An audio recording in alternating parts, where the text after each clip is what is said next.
first postseason edition that we got here. So the fantasy baseball season has concluded. Hopefully you are recovering from hoisting up the league trophy. You're sending out the text to your league mates, thanking them for their donations to your cause for this season. But the regular season is now behind us. We have an eye to the postseason. And Matt, you and I are going to be talking about a bunch of things here with the postseason. But before we get into it, I have to ask, how is everything going for you? Everything's good. Fantasy baseball could have gone a little better, especially knowing that a trade I made back in April, had I not made it, I would have finished second in my league. So that's like $1,000 mistake, but it's okay. Learn from it. Go over why I made it. Look at the strategies behind it. Learn from it. Realize that I still had a winning roster that I drafted that I didn't realize I was going to wind up drafting my own team, but that's a different story. And so shout out to my league champ, back-to-back league champ friend, Mike DeCavalcanti, who also, by the way, hit a 9-leg parlay for season-long MLB bets. Wow. He bet the under on several strikeout totals for some pitchers. He bet the under on homer totals for some hitters, and the under on the RBI for Tatis, and hit all of them. Turned $500 into a 6-figure payday. So congrats to him on just winning everything yesterday. Wow. So you won't be seeing him for a while. No, he said winner chicken dinner. I was like, I think you can afford more than chicken for dinner. Yeah, well, shout out, Mike. It was good knowing you, because we probably won't see you for a while with those mics. So sayonara, long friend. Yeah, That's what go pull up his favorite movies, The Big Lebowski. So he's uh, gonna go pull a dude and just I got it. abide. Yeah, that is it. Well, congrats to him. Hopefully, some other people had some luck. I know I am more of a betting the over type, but Also, hey, shout out to our former colleague Greg Jewett, who mhm, won his NFBC yep. league Tout Wars too. I believe. I think he won a main event and a Tout Wars. So congrats to him on there. Yep, it was very cool seeing some of the tweets and stuff, people, winning their league and stuff. And hopefully many of you who listen to us here at Fantasy Alarm were able to hoist your league trophies up as well. That's what we hope. And then now, basically, while we head to the postseason, we're still going to continue doing the podcast here weekly. We'll probably take a couple weeks off, probably in November after the season is over, Matt. It's probably, I think, what we're kind of going to come to. And then we'll come back and we'll get ready for the whole run of the mill again for the 2024 season, winter meetings, all the off season moving, what we need to know, who should we be looking at. We'll be diving into that. And really, I know we're in fantasy football right now, but the fantasy baseball draft guide is almost just around the corner. It's like 2.5 months out. I know it's pretty soon. We're gonna be talking about sleepers and busts, and maybe next week, Matt, we'll kind of look back at the draft guide, kind of, like mid-season, we kind of did like a what we got right so far, what we didn't type thing. Maybe we'll do that again, kind of on a larger scale, and take a We could look. do that. We could do that right now with the bold predictions. Ugh. We were doing that a little bit before the pod, and some of them turned out, some of them a little off the mark. Some of them did. We'll do that next week. We'll take a look at that next week, and then also go into the sleeper, because I do know from the sleepers guide we did have Justin Steele, we did have Eduardo Rodriguez, we had a couple of hits in there, to say the least. So we'll take a look at that next week. But right now, we're going to turn our eyes to the postseason here and take a look at the wild card round matchups and hand out some superlatives as we see here for each of these series. Excuse me. So let's go ahead, Matt. Let's take a look here. So first off, just kind of overview of each of the matchups that we got here. So on the American League side, I'm not going to give any opinions on these because I want to save them for when we start handing out superlatives. But Blue Jays, Twins, Rangers, Rays, Diamondbacks, Brewers in the National League, as well as the Marlins and the Phillies. The one notable exclusion that I'm going to ask you about here, no Seattle Mariners. Did Correct. not make it in. Now that it's kind of happened, we talked about it a little bit last week. Would you have liked to see, if you could move things around, would you have liked to seen Seattle in over maybe a team like, I don't know, like Toronto, like someone like that? Yes. Okay. For sure. I think that they are. I mean, it's. I mean, I know they made the postseason last year, but it's pretty painful that they missed by one game. Granted, as their apparent social media admin who logged in and replied under his own account on the team thing said that they did it to themselves. They did. The first 2 months of the season were god awful for their offense, and then they figured it out. Unfortunately for them, there was 2 other teams in their division that also figured it out most of the season. So, Yeah. I would have liked to have seen Seattle make it. I think seeing all those young stars there, including George Kirby, who's just apparently whipping up knuckleballs now. Hmm. Nobody knew he had, which he did in honor of Tim Wakefield, the late Tim Wakefield. So nice touch there. But yeah, I would take Seattle in the postseason. I also probably would have taken the Cubs over Miami. We'll talk about And the that was my Marlins. pick, but I kind of would have rather seen the Cubs Brewer series would have been electric. Yeah, agreed. Would have been electric. Agreed. Postseason at Wrigley too is always a lot of fun, and if we could have got some of those games with that wind blowing out like it does in Wrigley, And then that see how would many be fun. Chicago fans make the 45-minute drive up to Yeah. Milwaukee. See if it's actually a home game Yeah, in Milwaukee for them. Yeah, that would have been really interesting. And rest in peace to Tim Wakefield. Very sad, very, very unfortunate to say the least. So thoughts and prayers with his family and friends. I guess we should probably do to the whole Boston organization as well, because he was a very pivotal part. except for Kurt Schilling. Correct. Very pivotal part of that team. But with George Kirby throwing that knuckleball, let's also kind of not let this be misunderstood. That was a nasty knuckleball. It was gross. Like, it wasn't just like it wasn't like let's just try something and pay homage to Tim Wakefield. It was. He should add it to his repertoire full time. I mean, okay. So all right, okay. So here's a fun thing. We'll talk about this next year. Leading into it, 1.5 knuckleballs next year from Kirby, more or less. More.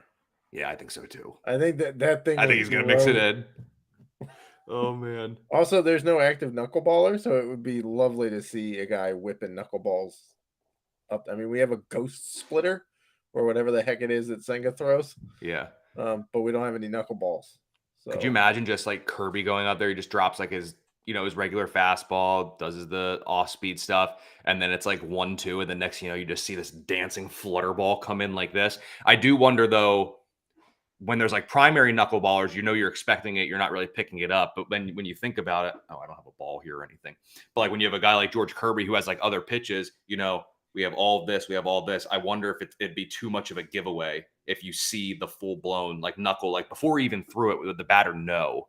Because he could see like it's now this, maybe I don't know because and then Wakefield had a this. fastball, though. I Well. mean, not. I mean, it was a mid-80s fastball, but he had a mid-velocity other pitch that he threw every now and correct. again. It did not move nearly as much as the knuckleball. Right. That's a reasonable point. I do know that a lot of elite hitters can pick up on hand motion and can tell you from the way the release happens that they can figure out kind of what's coming. So that's a reasonable point. But over or under 1.5 for an entire season, we're talking 30-something starts. Yeah, I'll take that he throws 2. I think so too. And it's one of those things too, where even if you pick it up and it's coming, you don't really know where it's going. Right. They may just choose to lay off it. It's Right. like, okay, here's a knuckle. I don't know where it's going. The catcher doesn't know where it's going. The pitcher doesn't know where it's going. I'll just lay off it. So it'll be interesting to see what happens there. But Matt, let's go ahead. Let's hand out some superlatives here for the wild card matchups that we have here. So amongst those first 4 series that we have here, once again, Blue Jays, Twins, Rangers, Rays, Diamondbacks, Brewers, Marlins, Phillies. Matt, what superlative are you handing out in terms for the best matchup here in the wild card round? I think it's D-backs Brewers is a sneaky good matchup. Mm-hmm. You have 2 teams that are mostly under the radar, right? Milwaukee somehow floats under the radar every single year, even though they have 2 or 3 elite arms in that rotation. They've got a very good offensive outfield when they're healthy. They just tend to fly under the radar. They always have closers everybody wants in fantasy, and then nobody pays attention to them during the year, right? Same thing with the D-backs. They were terrible last year. They're up and coming. They have very good young talent. They have one of the aces everybody loves for fantasy in Zach Gallen. Nobody pays attention to him during the season. I don't know if it's because they play in the West Coast, late games or whatever. But I think it has the potential to be a very close, very exciting series with a lot of back and forth games. They were the comebackers, is what they started calling the D-backs this year, because they seemingly scored late every game. Um, if their offense wakes up a little bit, we'll get to that. I think it could be a very exciting matchup. For sure. I like that one. I'll talk about that one a little bit. Again, there's only 4 matchups that we have, so pretty much we're going to talk about all of them Right, again, and there are except for only maybe 3 one of games, so them. we're getting just a little taste of postseason play, but just enough to wet your palate.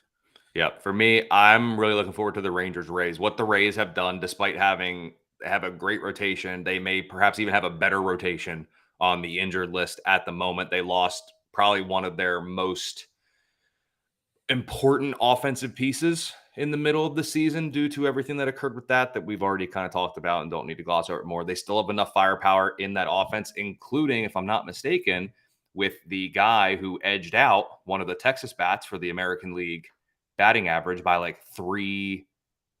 Oh boy, it's been a while since my math days. 300ths of points in batting average. Well, you can say just 3 points because everybody counts. Yes, technically it'd be 100th. Yeah, because it was like 3,288 or 3,258 versus like 3,255 or something. Yes. Yeah, you can tell I haven't taken a math class in a while. You get what I'm saying. But Well, Yanni Diaz thousands. hits Then. for If high it's the average. 4th digit, it's 1,000th. Okay, then that's what we're talking about. So it's 1,000. So obviously they have that. It'll be interesting. It would really, as much as I'd like to say, I'd like to see like Jacob deGrom healthy for the Rangers to see how that would kind of all play out. It's one of those things where like, cool, I'd rather see like Shane McClanahan and Jeffrey Springs and Drew Rasmussen and Shane Baz, all these guys healthy for the Rays too. So you could say both ways. But I think this series is going to be really exciting. But there is one key storyline that I'm watching in this series, which we'll talk about a little bit later. Matt, we talked about the best matchup, so we have to talk about whether you want to call it your least favorite matchup, the most boring, the one that's going to put you to sleep. If you couldn't watch one of these games, which one is it going to be? We've actually both agreed on this one. So why is it the Blue Jays Twins series for you? Well, the Twins got in by default because everybody in their division sold at the deadline, and they didn't do anything at the deadline, but somehow came out ahead, and they like. So I'm not gonna say they didn't earn the division win because they earned the position that they were in, but they also didn't get a challenge all year, basically from anybody in that. I mean, the Guardians a little bit at the beginning, but we all knew the Tigers and Royals were gonna suck, and they did. And then the White Sox, we were kind of sure that they were not going to be very good, and then they were terrible, and then they blew it all up late. So, there was that. And then the Blue Jays did not live up to anything we thought they were going to. Like pitching wise, they're very good. Starting rotation, very good, despite Alek Manoah having the weirdest bad year ever. But the offense was atrocious basically all year. Like Vladito didn't really do anything we thought he was going to. Bo Bichette was good for a while and then wasn't. Kevin Biggio kind of sorted it out in March and then forgot how to hit when he went north in April. George Springer's been good down the stretch, I guess. Mm-hmm. And Alejandro Kirk was nowhere to be found all year. So it's just a matchup of two teams who, like, I can't even say that Toronto did enough to make, like, they did enough to make it, obviously, right? But I feel like it was more Seattle shooting themselves in the foot that got Toronto in than not. And maybe your dog agrees. I don't know. Mm-hmm. It's just kind of the Twins are always boring to me, to be perfectly honest. Like even when they had the studs like Mauer and they had, oh geez, who the heck were the other two? They had like huge bats. Like every time they matched up against the Yankees, For the their offense, Twins, yeah, it was always Mauer and Morneau. yeah. There's Morneau. There was another guy in there too, but they always had like a deceptively good offense, and then they Mm-hmm. were just like dudes you couldn't pick out of a lineup. Right? Yeah. Well, to be fair, not really any different than now, minus maybe notable big bats I and mean, multiple Correa's of pretty them. noticeable, I guess. He's Royce Lewis healthy. has been good. He's healthy. Buxton's been okay when healthy. Yeah. This series is just boring. Yep. It's like two teams that should be better than what they are, but we can't really figure out why they aren't. Correct. Like you can, like I can tell you, Blue Jays aren't as good because like Vladito was a little bit underwhelming this year and stuff. But why was he underwhelming? I I mean, don't know if we have an he answer. had that injury, I guess, in spring training, and it maybe never really I don't know. But then Sure, what still happened to just everybody speculation. else? Yep, we're still just asking. So yeah, this series is boring. And honestly, The most well, excitement was when their reliever got kicked off the team for being rude to the flight attendant. yeah. I mean, do you agree with me that whoever wins that series just loses in the ALDS anyway? I would assume so. I don't think That's either of where I'm those at teams too. are going to beat the Astros or the O's. I'm the same way. That series is basically like, oh, if you win, that's cool, and then you're just going to lose the next one, probably pretty Yeah, it's a bad. delayed slaughter for the winner, Yeah, basically. absolutely. So, of these four matchups, we got to pick a team that is on a potential sweep alert. Who could get swept? I'm going to go first because you're the king of the segues, pretty much, as we get here into some of these upcoming ones. I'm putting the Diamondbacks on sweep alert only because when you go up against Milwaukee, you could argue Milwaukee's got one of, if you're going to look at top three starting pitchers going into the postseason, they can be no worse than third. I can't see them dropping below third in terms of their top three starters in terms of the trio. Like when you're going to go up against Burns, Woodruff, Peralta, that is a tough little trio to face. If the Arizona bats can't get it going, I think Milwaukee will do just enough. And as I'm looking here at the notes section over at Fantasy Alarm, Brandon Pfaadt is getting the ball for game one of the wild card series against the Brewers. So if they can take game one, put Arizona on their heels, they get to ride the rest of their big arms all the way through. So Arizona's on sweep alert for me. What team do you have on sweep alert here in the wild card round? I have the Marlins because their offense is okay. I mean, it's not terrible. They obviously have the NL batting champ in Luis Ariz at the top of it. Jazz Chisholm, when healthy, is decent. Obviously, they got some pop in there at the trade deadline. But my bigger concern is their pitching. They have basically one reliable starter who could only pitch once down the stretch for them because they had a delay, like a rain delay, and it almost cost them a chance to make the postseason. So you're facing a Phillies team who is hot right now offensively, and they're still pissed at Angel Hernandez for basically perpetuity. Um, and the starters for the Phillies, pretty good. I mean, Zach Wheeler's been good. Aaron Nola's been pretty solid. They can go six deep, basically. And their bullpen has actually been pretty decent this year. So you got to dodge a lot of power bats with the Phillies, and then you got to dodge their starters. So I'm concerned about the Marlins just not having enough firepower for this one. We go to upset alert. I'm actually going to put the Phillies on upset alert, kind of for all the reasons that you kind of looked at the Marlins. I say if it pans out, they could give the Phillies, a run for their money. Miami had a good run down the stretch. I don't like that their run differential was only +3, despite winning 17 of 26 games in the month of September. I don't necessarily love that. Right, but I mean, part of it is they just saw the Phillies, though, didn't they?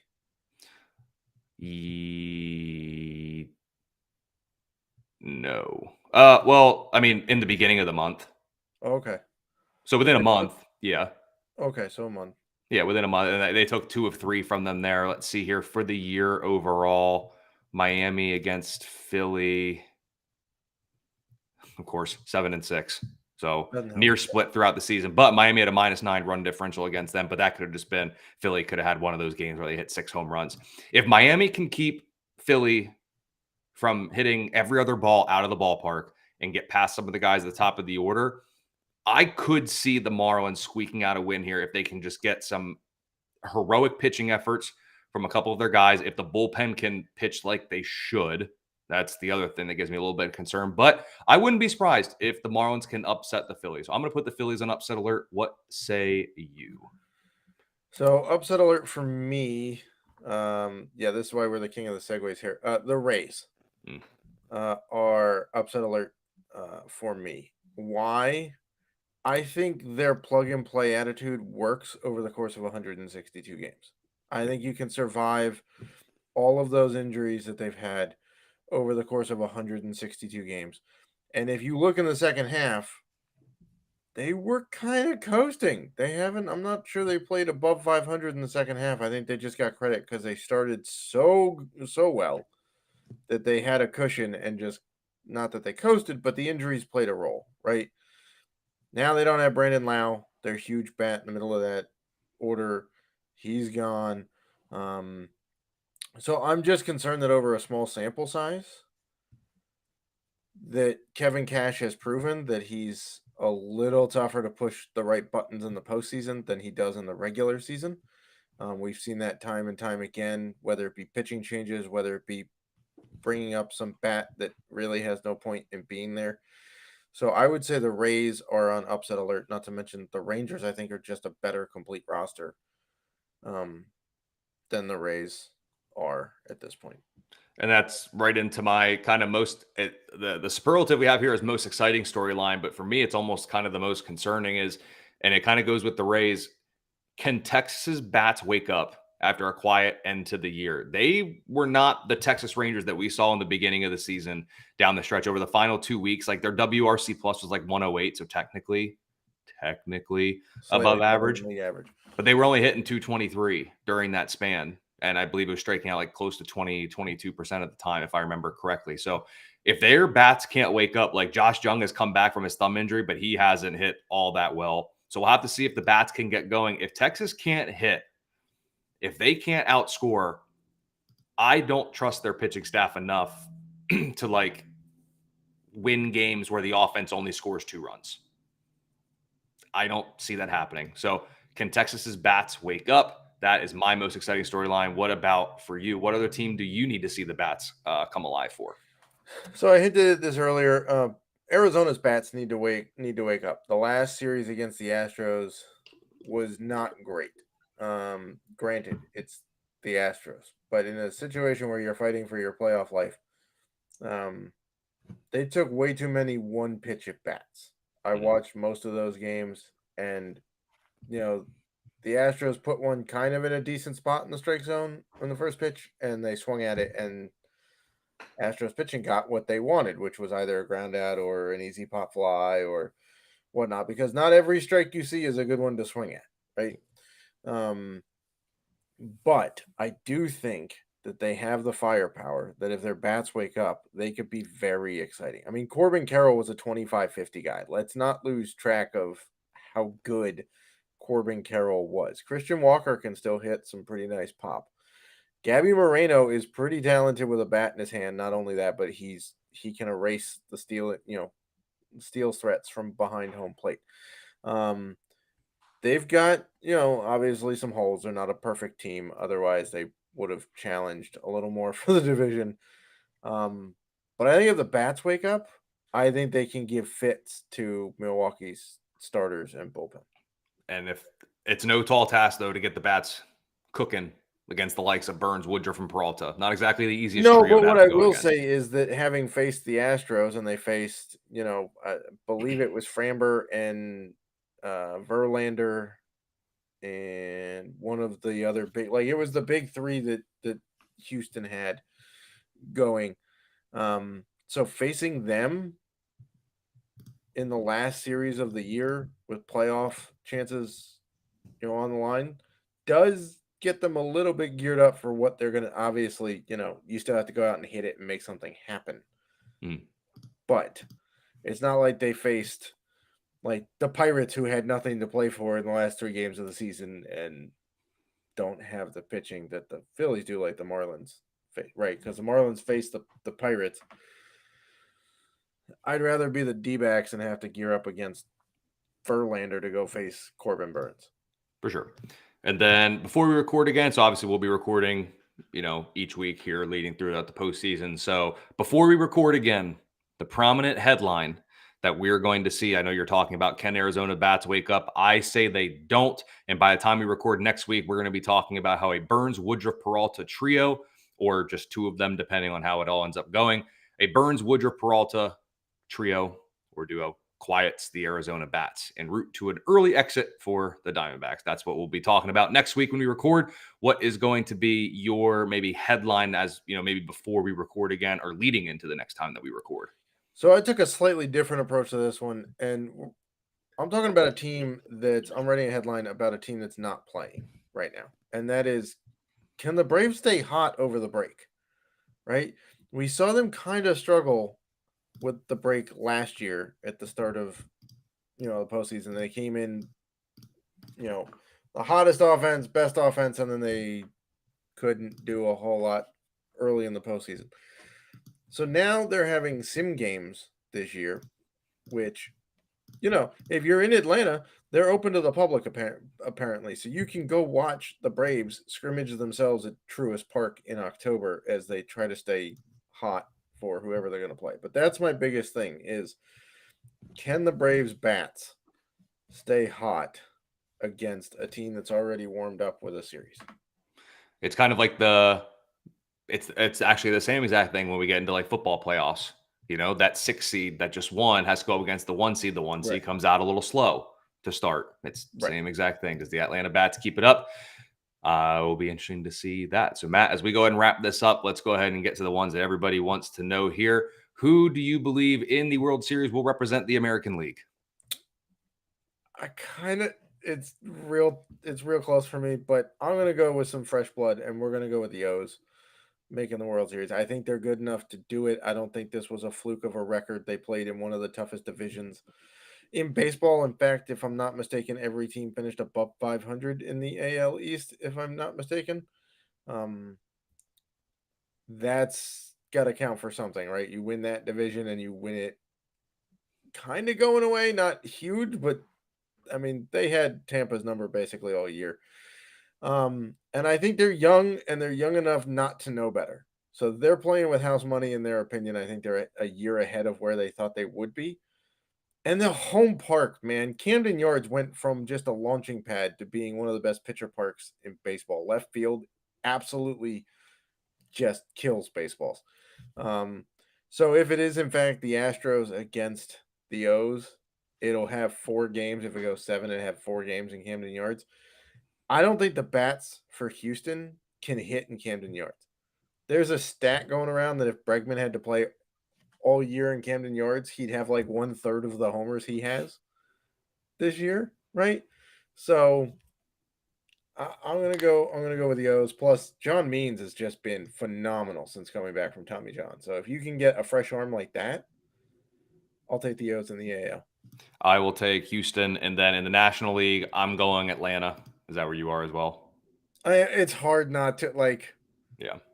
I mean, I know the Dodgers had a great year, but I feel like their 162 game mix and match works, much like Tampa's, but it's not going to. I mean, they have serious pitching questions.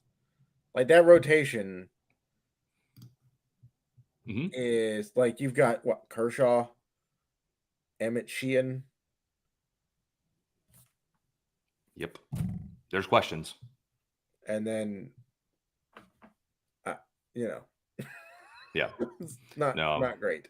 I am with you there. I guess. I'm with you there. So we both have Atlanta representing the National League. I have Houston, the American League. You have Baltimore. For me, Atlanta wins it all. What about you? What say you? I will go with the Braves. I just think their pitching, their bullpen, their offense. This might be the best team we've ever seen on a baseball field. I would agree with that. Statistically speaking, offensively, they've filled 8 categories that have never been filled by one team before, and they're not like obscure. They're pretty solid stat categories. No team ever has filled all 8. The most we've ever seen is 5, including the Murderers Row 27 Yankees. Their rotation is ridiculous. Their bullpen might be better. Yeah.